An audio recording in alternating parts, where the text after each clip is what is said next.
The Bitcoin, Ethereum, and Blockchain Super Conference is coming to Dallas, Texas, February 16, 17, and 18 in 2018.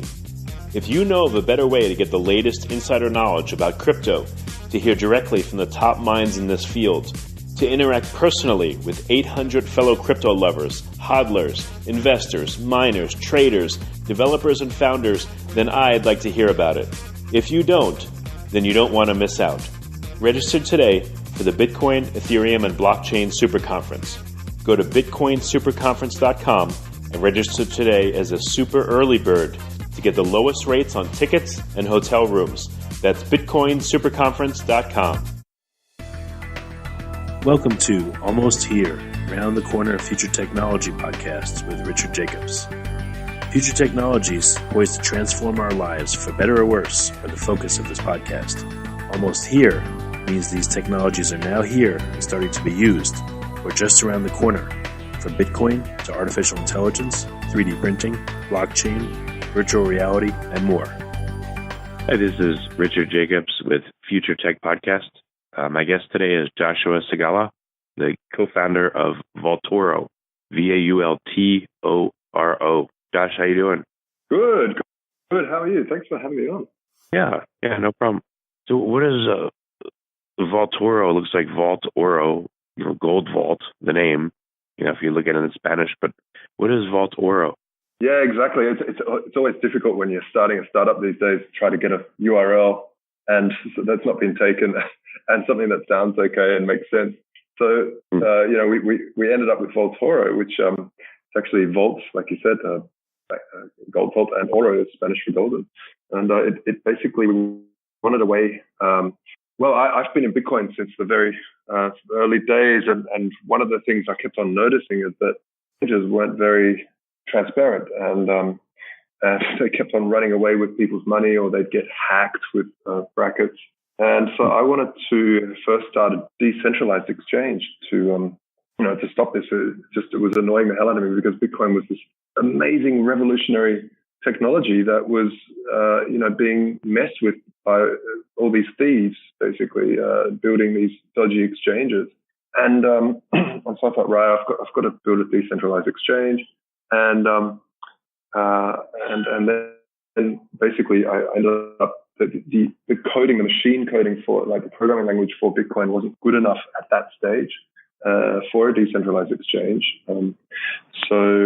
Like Ethereum's out now, you can kind of build them now. They're still very clunky, but it's all right. But so we focus on building a centralized exchange, but using the blockchain to have a radical transparency protocol based on top of a centralized exchange, so anyone can see exactly how much we've got, and that we're above reserve, meaning we've got more money in the bank than people have on our in our vaults or in the vaults. Okay, all right. So do you believe that? All right. So let me back up. So what's the goal of Vaultoro? What are you guys doing in the blockchain space?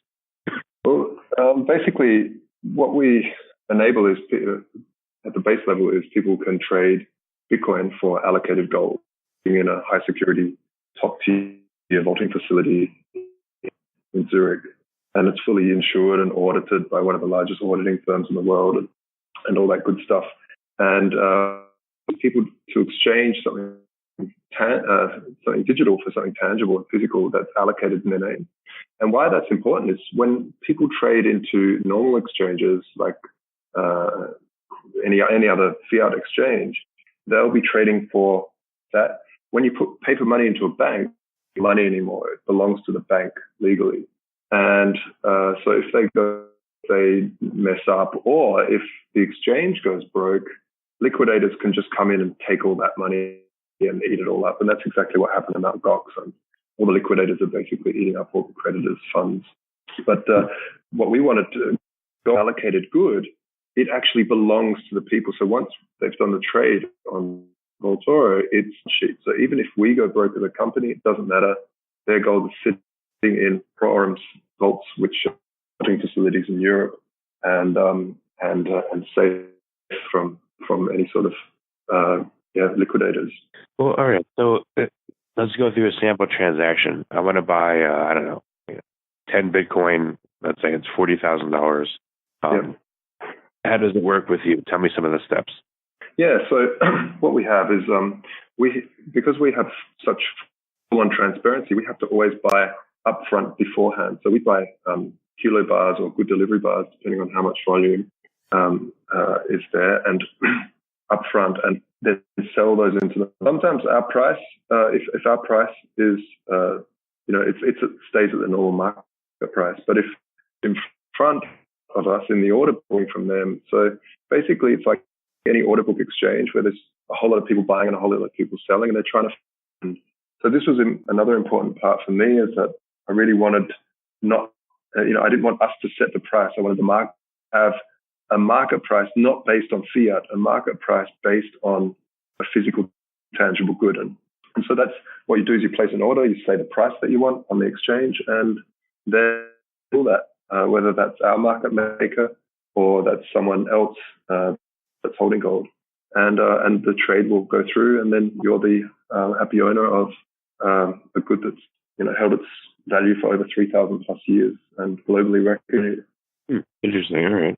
Yeah, so there's funny. I haven't even heard of a BTC to gold trading pair, but essentially that's what you're creating.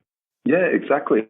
I was to create it. We're still, I think, the only thing, and the relationships we've built up over the years in the gold industry has allowed us to really tap into that here in Europe, and hoops to jump through to get the Bitcoin to the smelters who still don't accept crypto. So, we do to make this happen. But we've been going for 3 years. We've got over 317 kilos, I think, in the vault facility now.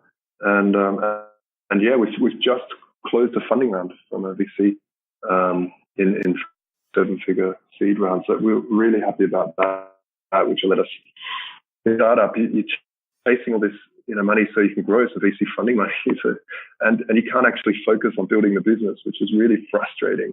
And now we've closed this round finally, so it's really great to be able to bring out some of the features that we've wanted to bring out for a while.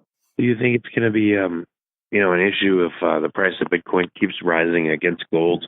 You'd have to have more and more gold on hand, to offset it. What if Bitcoin jumps or moves in price significantly? It seems like it's a little bit slower for you guys to accommodate on your side, especially if it jumps up. Oh, right. Yeah, no, we have that's why it's a marketplace. So if we can't fill it, then other people will.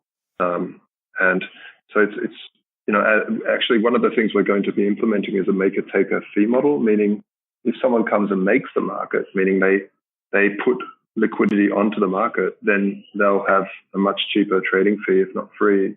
And if someone goes on the market and then says, I'll take that price, so that'll promote a lot more liquidity as well. And yeah, so in terms of the Bitcoin price jumping, it's a similar situation on fiat exchanges. People on a personal basis, on a user basis, they, it's funny. I get emails sometimes from people saying, "Hey, I just got this gold," and I was like, "What are you talking about?" And they're like, "Well, I bought this gold with crypto, and now the crypto's gone up in value, and I've got the same amount of value, and I've got some gold."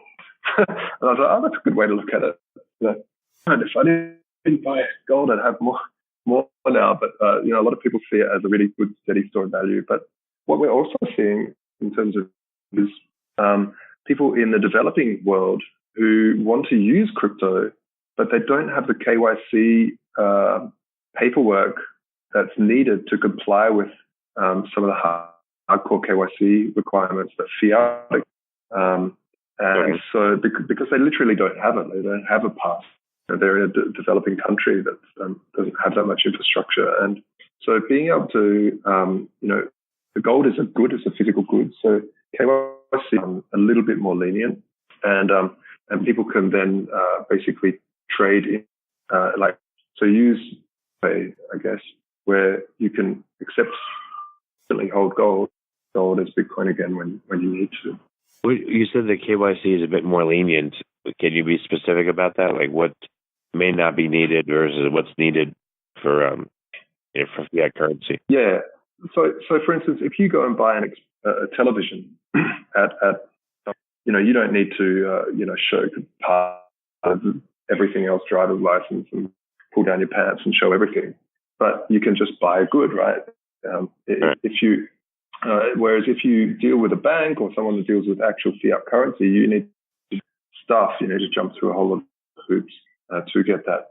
We do KYC documents, but this is mainly because the gold is allocated in your legal name as your legal property.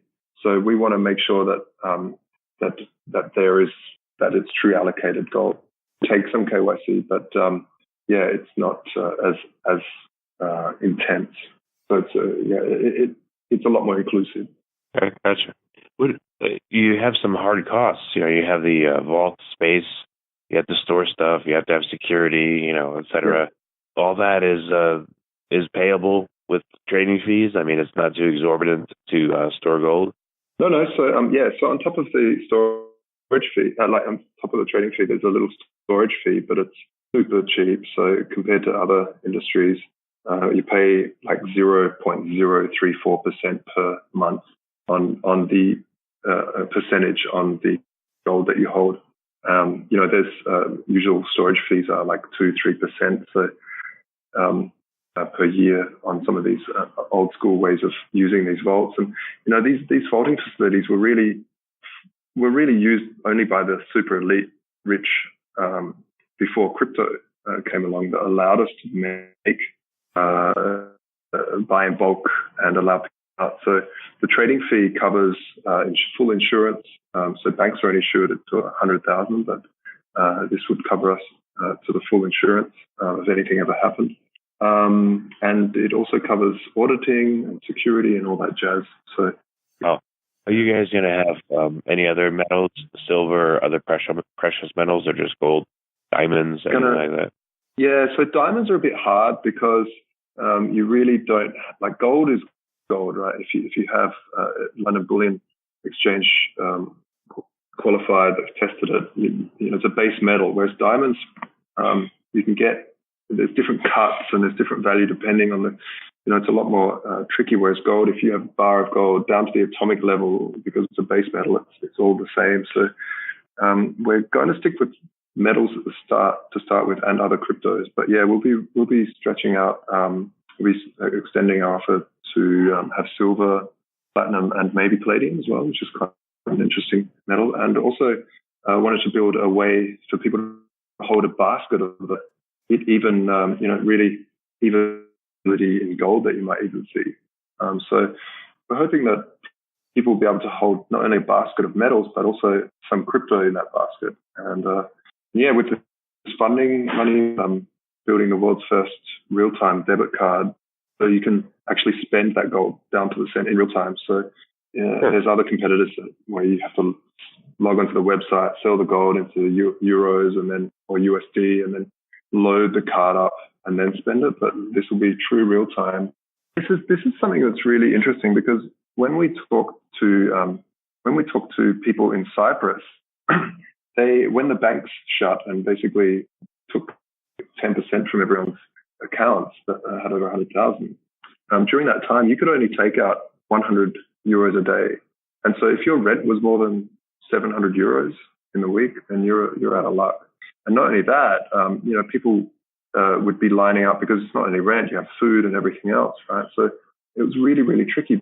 But what's weird about that situation is that tourists could come in and take as much as they want out of the tellers. So talk to Greeks or Cyprians, and you say, hey, you've got an account that's offshore and you've got a debit card and you can use that. It really, it's an easy sell. They'll, they really see the benefit of that. It's some people that live in well-structured banking systems to think, well, why do I need this? But yeah, that's definitely something that they see the value in. Doesn't it seem like the crypto markets move so fast and gold is so slow? I mean, how could you reconcile the two with having a card where you could spend your gold, up to the second? Any issues in dealing with that? Well, once you've got gold, it's something. I mean, our back end will deal. The other thing people don't realize is that gold is actually the second most liquid market in the world. So under the FX market, so we have large liquidity pools we can access and tap into to sell the gold in seconds, in milliseconds actually, and then credit that card to do that. So, but we also have some hedging and things we do in the background to make sure it all works. But yeah, it's the magic of all our team of programmers and thinkers and economists we have here, and trying to figure out how this works. And what I find, I think the most passionate thing I'm about, we get to actually bank without banking, which is really quite an interesting concept. Because when, like I said before, when you put euros into a bank, it's not yours. It's the bank's. And whereas if you hold something physical, an asset, it's yours, and no one can, unless there's a subpoena to and all that stuff. But really, it's yeah. And so now when you add liquidity to that equation, you've got all of a sudden a choice to bank outside of the banking system, to have a store of value and still have a liquid. And I think this is a really good thing to have. If you don't allow people to choose, and this is why Bitcoin's so important too, is what happens is that governments can just mess with currencies. They can just start printing when they want you to do anything new instead of taxing. So that's like a hidden tax through inflation. And it doesn't matter to them. Whereas if there's an exit, or if there's competition, and as they say in Australia, competition keeps the bastards honest. And that's really true. If you have competition in currencies, then you've got to, you can't just muck around and ruin the economy as easily. What fiat currency pairs do you have with the gold? How many different currencies people trade in and out of? Yeah, so right now, Bitcoin Gold. We've done that for 3 years, and it's been working well for us. But we've had to wait and focus on raising money, and because we want to do this thing properly, we don't want to do it, on less of a budget than we needed to. So, but now we're going to branch out into euros first, and then dollars, yen, pounds, and hopefully maybe even go into China. Okay, so what fiat pairs are you paired with right now, and which ones do you want to add in the near future? Oh, right. Yeah. So we have no fiat pairs at the moment, purely Bitcoin and gold at the moment. But we will be adding euros and dollars in the next 2 months. Okay. Well, very good. It'll be the euro gold, dollar gold. So where do you want to take this project in the next 6 months or a year? What's on your guys' roadmap? What are you doing? Yeah, we've got so much that we want to get our teeth into. The main thing is getting this card out, debit card, so that it allows people to have that liquidity. But on top of that, we want to get some other cryptos, so Ethereum, Litecoin, IOTA is really interesting for us. IOTA, I don't know if you listeners know that one. It's a coin that doesn't have any mining, and it's free to send because of the way the proof of work works. So instead of sending transaction and paying a transaction fee to miners, you send a transaction and your work on 2 transactions that are waiting to be confirmed. And in that sense, you can't have someone spamming just helps the network, because every time you send it, you have to do some work on the network to twice as much as what you're sending. So it's a really interesting thing. And then, I've been a Bitcoin maximalist for 7-8 years, and really I'm starting to see that there is other use cases for other currencies. Bitcoin can't do everything just yet, essentially, but right now it's looking like there's some other tokens that could do some other things well. I think Bitcoin it does money very, very well on tracks with Ethereum or IoT, sort of Internet of Things currencies where you have nano payments. It looks like IOTA, something like that. Yeah. Well, very good. So what's the best way for listeners to find out more about Vaultoro and to see if they want to start, trading with you? You can simply follow me on Twitter. It's at Vaultoro. It's Vaultoro. Or you can go to vaultoro.com, or you check out our Facebook page. All that stuff you'll find me. So get in touch with me. All right, well, very good. Well, Josh, thanks for coming on the podcast, and it's a real interesting angle that you're doing that very few people or almost nobody seems to be working on. So I appreciate you coming. Hey, thanks, man. Like when I first got into Bitcoin, I wanted to get away from paper money. So trading back into fiat wasn't really an option. so that's why we did it. But yeah, thanks for having me on the show. It's a great show. I love it. Keep up the great work. And thank you. Seeing you around. The Bitcoin, Ethereum, and Blockchain Super Conference is coming to Dallas, Texas, February 16, 17, and 18 in 2018. If you know of a better way to get the latest insider knowledge about crypto, to hear directly from the top minds in this field, to interact personally with 800 fellow crypto lovers, hodlers, investors, miners, traders, developers, and founders, then I'd like to hear about it. If you don't, then you don't want to miss out. Register today for the Bitcoin, Ethereum, and Blockchain Super Conference. Go to bitcoinsuperconference.com and register today as a super early bird to get the lowest rates on tickets and hotel rooms. That's bitcoinsuperconference.com. You have been listening to Almost Here, Around the Corner Future Technology podcast with Richard Jacobs. Subscribe to this podcast, post a review to discover more future technologies that are poised to transform our lives for better or worse, such as Bitcoin, artificial intelligence, 3D printing, blockchain, virtual reality, and more.